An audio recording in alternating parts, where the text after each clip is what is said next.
भाई साहब जी, बहुत कोशिश करके देख ली। हमारे बच्चे सत्संग में ना जाने क्यों आना ही नहीं चाहते। हम तो कह कह करके थक गए हैं।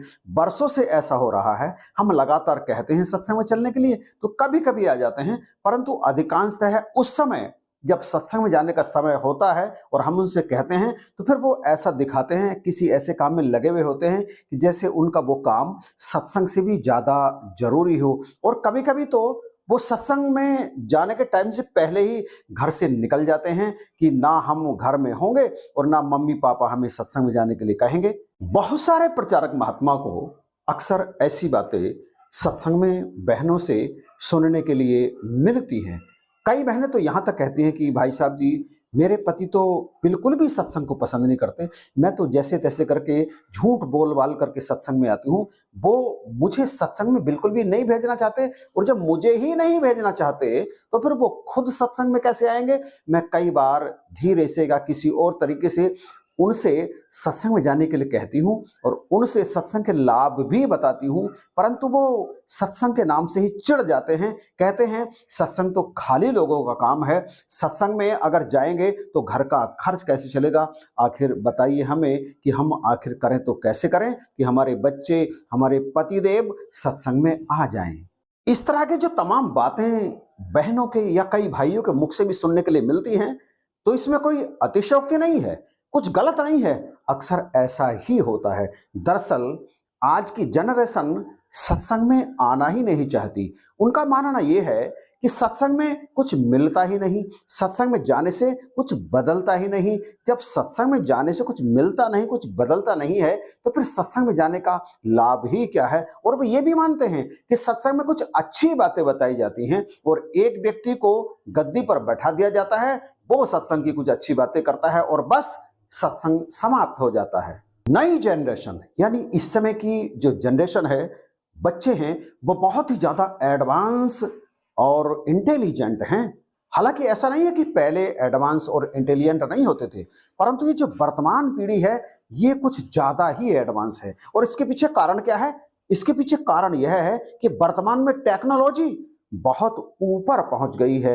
हर कोई टेक्नोलॉजी से जुड़ा है, हर चीज इंटरनेट पर उपलब्ध है, तो सत्संग जैसी चीजें इनके मनों को भाती नहीं। हालांकि सत्संग का महत्व ना कभी पहले कम हुआ था और ना कभी आज कम हुआ है और ना ही कभी आगे कम होगा। सत्संग के महत्व को कभी भी कोई टेक्नोलॉजी, कोई चीज ले नहीं सकती। सत्संग का स्थान सदा सर्वोच्च ही रहा है। इसलिए चाहे टेक्नोलॉजी कितनी ही आगे बढ़ गई हो, आपके बच्चे कितने ही ज्यादा एडवांस या इंटेलिजेंट हो गए हों, परंतु फिर भी उनका सत्संग में आना आवश्यक है। परंतु सत्संग में आने के लिए जब वो अलग अलग तरह के बहाने बनाते हैं, सत्संग जाना ही नहीं चाहते, अपनी माँ बाप की बातों को भी वो इग्नोर करते हैं, तो फिर हमारा एक कर्तव्य बन जाता है कि हम कुछ ऐसा करें कि वो या तो सत्संग में जाएं, और फिर यदि सत्संग में नहीं जाते हैं तो फिर हम सत्संग को ही अपने घर में ले आए ना।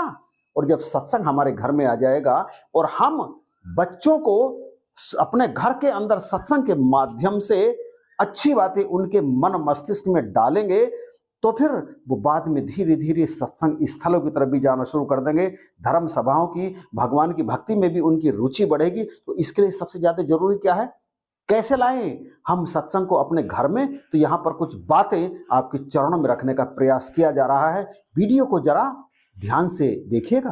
प्यारे भाई बहनों, सत्संग को अपने घर तक लाने के लिए हमें क्या करना पड़ेगा? हमें अपने भीतर रूपांतरण करना पड़ेगा।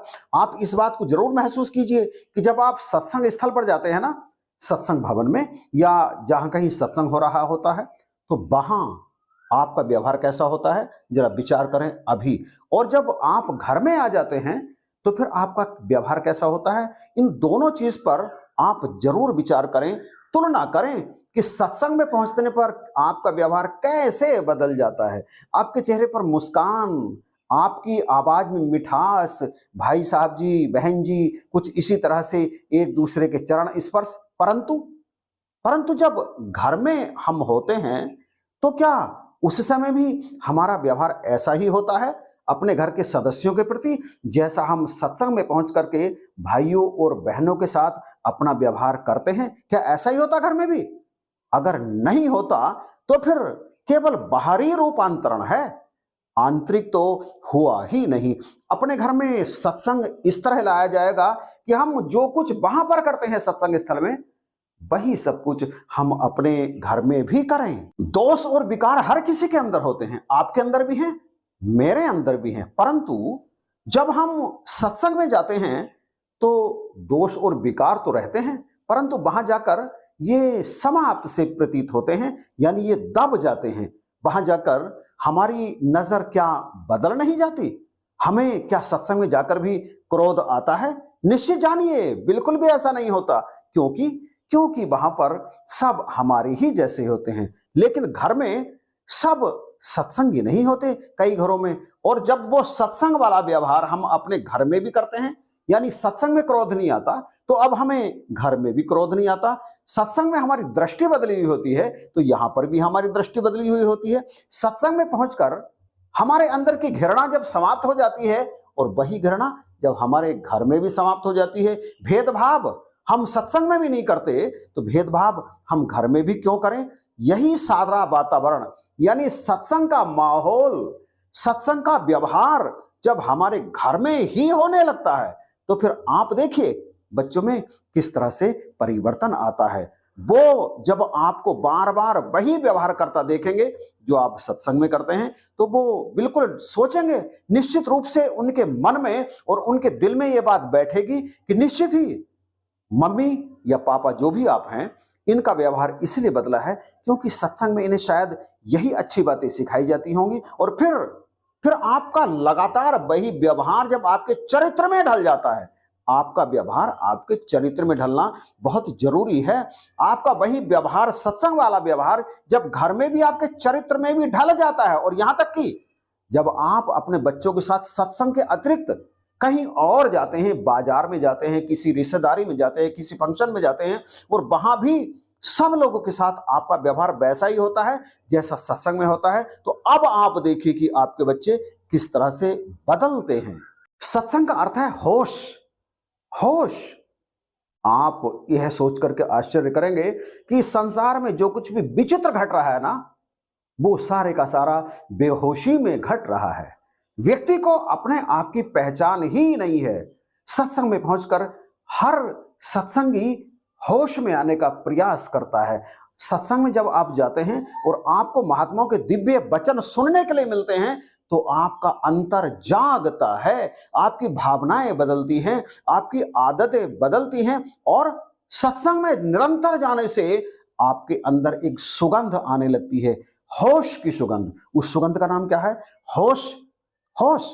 किस तरह से मेरे जीवन में सुख आएगा, किस तरह से मेरे बच्चे आज्ञा मानेंगे, किस तरह से हमारे घर में सब कुछ परिवर्तित हो जाएगा, यह करने के लिए आप निरंतर प्रयास करना तब शुरू करते हैं जब आप होश में आते हैं। और होश हमें आपको मिलता है सत्संग से, वो दिव्य सुगंध। सुगंध का अर्थ ये नहीं कि आपका चरित्र केवल बदला है, आपकी भावनाएं बदल गई हैं, आपकी सोच बदल गई है।